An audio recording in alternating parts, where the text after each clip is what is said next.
E aqui no estúdio eu recebo o deputado Everton, que intermediou a votação de urgência de projeto de lei que regula a emancipação dos municípios. A urgência foi aprovada ontem à noite com 337 votos, a grande maioria dos votos. Para participar dessa entrevista comigo, aqui que já está ao nosso lado, o nosso comentarista de política, John Coutry. Muito bom dia, John. Bom dia, deputado também. Bom dia, Ericeira. Bom dia, John. Bom dia a todos os telespectadores do Bom Dia Maranhão, TV Difusora. Deputado, a gente começa falando sobre esse assunto que eu relatei agora há pouco, que é a questão da aprovação, da urgência de votação desse projeto de lei para a emancipação dos partidos, que o senhor, inclusive, encabeçou esse pedido de urgência, não é isso? Primeiro, já esclarecer para todos os telespectadores que a primeira coisa que vem na cabeça é a criação de novos municípios, mais despesa, mais vereadores, mais estrutura, mais gasto. E é importante deixar esclarecido que esse projeto que está na Câmara dos Deputados já foi aprovado no Senado Federal. Ele é um projeto extremamente rigoroso. Ele não cria farra de criação de novos municípios. Então, quem achar que, com isso aprovado, depois que foi aprovado o mérito, já está liberado e vai sair criando novos municípios como foi feito no passado, isso não tem como. Primeiro porque tem regras claras lá e, eu repito, rigorosas. Por exemplo, como plebiscito, tanto do setor do distrito, que vai ser desmembrado e emancipado, quanto da cidade-mãe, que vai permitir que esse distrito, que reconheça que esse distrito, ele realmente não tem condição de continuar na área administrativa dessa cidade. Vai ter quantidade mínima de habitantes, por exemplo, 12 mil habitantes aqui no caso do Nordeste, do Maranhão. Então, distritos que não tiverem menos do que 12 mil habitantes não tem nem condição de começar o processo.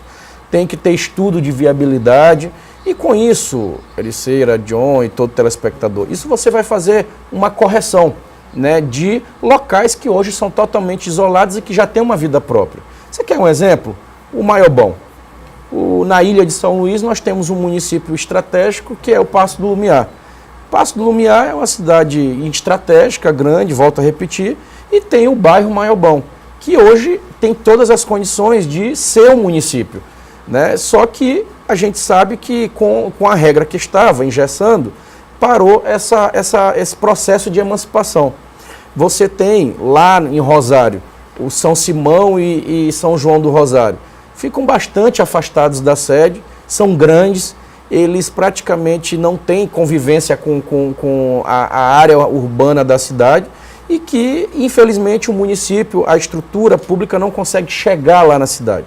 Nós temos várias distorções. Lá, por exemplo, no Pará, Altamira do Pará, nós temos um distrito que fica a 1.100 quilômetros de distância do município. Então você quer falar com o seu vereador, você quer falar com o seu prefeito, você quer ter um serviço público, a sede é 1.100 quilômetros, são 1.100 quilômetros. Então você tem que fazer essa correção. Caso esse projeto seja aprovado e venha para a Assembleia para ele poder ser regulamentado e você poder equacionar essas distorções e dar essa possibilidade de se criar esses novos municípios, você vai estar aí criando no máximo no Brasil todo, 30, 40 novos. 30, 40 no Brasil, que tem 5 mil e poucos. Então, eu volto a repetir, é para dar esse conceito. Você vai lá em Bom Jardim, quem vai aqui para o Santo Inês entra na sede de Bom Jardim. Só que se você for por fora, ali para Santa Luzia do Tide, até Buriticupu, depois de Buriticupu você entra, você já está ali num local chamado aeroporto, né, que tem vários povoados grandes. Você passa ali mais de 200, 300 quilômetros de estrada de chão, é o mesmo município Bom Jardim. Não tem possibilidade de esse negócio dar certo.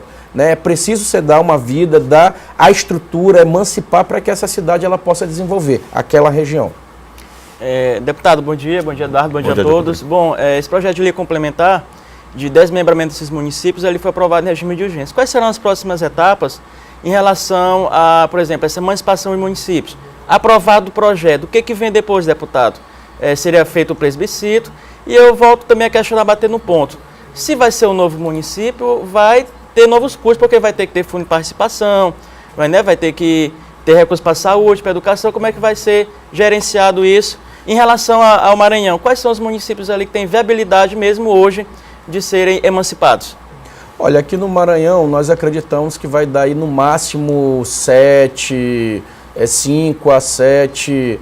Se vamos arredondar para 10 situações que vão ser estudadas caso a caso. Depois que for aprovado e sancionado, é enviado para a Assembleia Legislativa. Os deputados estaduais vão abrir as regras, vão fazer audiências públicas e vão começar a mapear caso a caso e fazer esse trato, como eu estou falando, de forma muito rigorosa. A legislação ela vem engessando mesmo, não dá para sair criando a bel prazer. Então não se preocupe, porque não vai haver, por exemplo, aumento de despesa, porque há uma divisão. Hoje a distribuição do fundo de participação dos municípios ela é feita através de um cálculo proporcional da quantidade de habitantes. A verba da educação é proporcional à quantidade de alunos que estão inscritos na rede, assim como os usuários do SUS. Então a saúde ela tem uma tabela e ela é feita essa transferência. Então, de acordo com essas novas emancipações, então claro que proporcionalmente você vai fazer uma redistribuição desse recurso aonde ele já existe. Agora, não dá para, por exemplo, você chegar lá em Senador La Roque ou lá em Grajaú, por exemplo, o dinheiro todo que vai para a sede do município, ele não está conseguindo acontecer e existir lá nesse distrito que é isolado. Aí lá a gente tem ainda casos extremos, por exemplo, como as escolas, famosas escolas de palha e parede de barro. Tanto que o governador Flávio Dino tem um programa aqui no Maranhão chamado Escola Digna, que é escolas a maioria dos municípios. E que esses municípios não conseguiram enfrentar sequer a questão de dar uma educação mínima de qualidade para essas crianças. Por quê? Porque eles acabam não tendo perna para chegar lá na ponta e aí você tem que fazer uma redistribuição de tarefa para que você possa ajudar a dar essa injeção de desenvolvimento na região. É importante, só para mim concluir esse assunto, é importante vocês compreenderem que vereador, que serviço público criado, não pode ser visto apenas como gasto, não é gasto. Primeiro porque o vereador é a peça mais importante da nossa democracia. Ele precisa existir porque é ele que ajuda a fiscalizar, é ele que ajuda a fomentar, é ele que ajuda a protagonizar o debate e também o desenvolvimento e a fiscalização da execução do serviço público e do recurso público que existe no seu município. Segundo, que os serviços que são criados, ele gera o quê? Ele gera imposto, ele gera dinheiro e gera outros empregos diretos e indiretos que vão circulando. Na hora que você tem um servidor público numa cidade, esse servidor público ele vai lá no mercado, ele abastece lá o posto de gasolina, ele compra a moto ou carro lá local, ele usa a oficina, ele frequenta o restaurante. Então ele tem lá um serviço particular dentro de casa. Então ele consegue fazer com que esse dinheiro circule, assim como o empreendedor também. Então o empreendedor individual, o empresário, o serviço público, esse dinheiro que fica ali na cidade, ele é bom porque ele ajuda a aquecer a economia e ajuda a desenvolver. Deputado John, a gente vai conferir agora, a gente tem um VT, como é que foi a movimentação ontem, na noite de ontem, durante a votação na Câmara. Confira. No Maranhão, 42 distritos pleiteiam a emancipação de seus municípios sede. Nesta semana, lideranças maranhenses e de outros estados do país estiveram presentes na Câmara dos Deputados para demonstrar apoio ao projeto de lei complementar 137/2015, mas foram impedidos de entrar na casa, mesmo credenciados, por conta de uma regra de segurança, que gerou um grande tumulto. Quem é do Maranhão está cadastrado, por favor. Vem comigo aqui, vocês vão entrar. Após alguns minutos de tensão, o deputado Everton, que apoia o projeto de lei, conseguiu a liberação de um plenário com capacidade para 150 pessoas e garantiu que as lideranças fossem recebidas. O presidente da Câmara dos Deputados, Rodrigo Maia, anunciou aos representantes maranhenses que o projeto de lei 137/2015, que prevê a possibilidade de criação, incorporação, fusão e desmembramento de municípios, deve ser votado brevemente. O anúncio foi feito após uma reunião entre o presidente da Casa e o deputado líder dos partidos de minoria, o Everton, do PDT do Maranhão, que entregou um requerimento assinado pelos deputados de oposição e também que apoiam a causa e exigem a votação imediata do projeto de lei. Nós tivemos um diálogo bom com o presidente e, como ele conversa com a gente sempre aberto, e é por isso que eu disse para vocês, olha, vamos ouvir o que o presidente Rodrigo Maia tem para dizer, e aí fica fácil. Ficou melhor, em vez de a gente vir aqui dizer o que ele vai falar, ele mesmo veio conversar com vocês. Então... Gente, ó, eu preciso votar 811, voto a urgência, voto o projeto. Quero agradecer então a presença, a paciência Mas, como eu disse, mais do que tudo, a presença de cada um de vocês na Câmara de Deputados nos orgulha muito. Deputado, dois pontos importantes, eu queria que o senhor falasse ainda, inclusive, como é que foi essa situação lá, inclusive a comitiva, não só aqui do Estado do Maranhão, mas me parece que de outros estados também, mas principalmente aqui do Estado do Maranhão, trazendo para a realidade local, que foi recebida essa comitiva formada por vários municípios, representantes de vários municípios, pelo presidente Rodrigo Maia, o senhor intermediando toda essa situação, e falar dessa discussão, que ela já vem de algum tempo, não é de agora, né?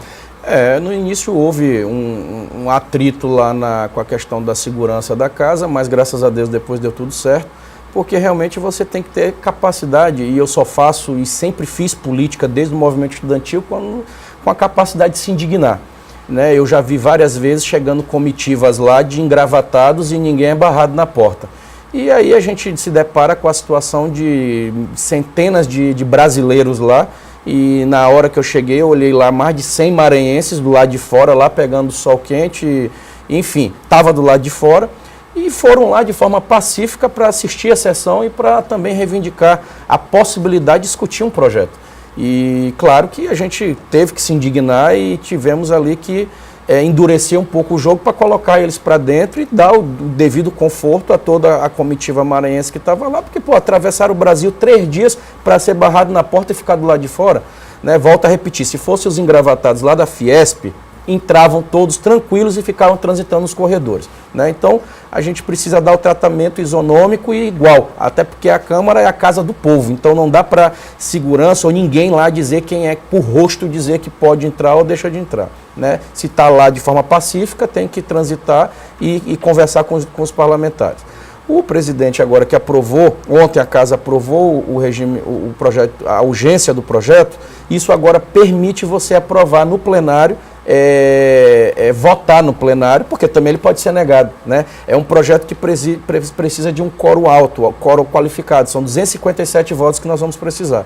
Então ele pode colocar a qualquer momento, semana que vem ou na outra, o mérito desse projeto. Então agora o próximo passo é votar o mérito e depois de votado ele vai para a sanção, né? E a presidencial. O presidente sancionando, aí ele começa... Aí começa as Assembleias Legislativas a tratar a parte prática da construção. Aí no início da matéria fala que no Maranhão são 42 novos que reivindicam. Como eu falei no início da matéria, isso vai filtrando, né? Vai filtrar, vai ficar aí entre 7 e 10, porque está muito rigoroso o projeto. Deputado, outro assunto em voga vai ser amanhã o encontro dos governadores do Nordeste na Paraíba. E nós sabemos... No Recife, exatamente. E nós sabemos Recife, Pernambuco. Isso, e nós sabemos que o Nordeste tem várias necessidades, há uma queda de recursos federais, de repasses federais para o Nordeste e, sobretudo, ao Maranhão, tendo em vista o atual presidente Michel Temer, que ele não tem sabido governar, gerir o país como devia. E, diante dessa crise, quais serão as diretrizes, as pautas nesse encontro amanhã em Recife de governadores?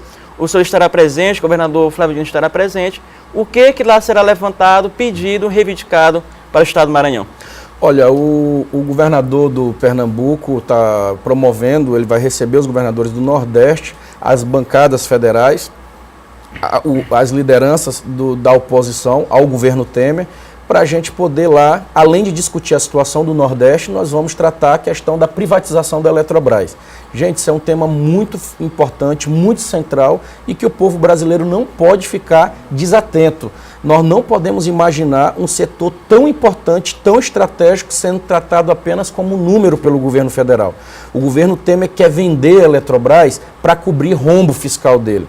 Nós não podemos permitir isso. A política energética do país ela tem que ser vista como uma política estratégica, uma política de Estado.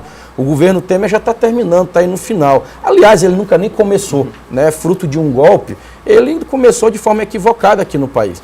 Então, a gente tem que ter muita segurança, muita firmeza para não deixar entregar um patrimônio tão importante do povo brasileiro que é a discussão energética, que é a nossa Eletrobras. Assim como estão fazendo já com a Petrobras, assim como querem fazer com o nosso setor aeroportuário, que já começou, né? Vários aeroportos estão privatizados e a tendência é esticar isso. O setor nosso hidroviário, o ferroviário, então assim, nós temos que tomar bastante cuidado, porque o Brasil ele não está em liquidação. E o que eles querem fazer é isso, é liquidar, é vender a preço de banana, como já aconteceu aqui no Maranhão no passado. A gente tem aí uma SEMAR que era do povo maranhense e brasileiro, e ela foi privatizada. Nós temos um banco do estado do Maranhão que foi privatizado e está aí, o Bradesco comprou. Hoje o Bradesco teve aí nos primeiros 3 anos 4 bilhões de lucro só com a sua movimentação no Brasil. Meus amigos, no momento de crise desse, salário mínimo praticamente engessado, gasolina mais cara, combustível mais caro, o gás mais caro, a energia mais cara. Quem é que não se sente aqui desrespeitado, não só com o preço da energia, mas com a forma que é tratado hoje os maranhenses e os brasileiros com as empresas que fornecem energia?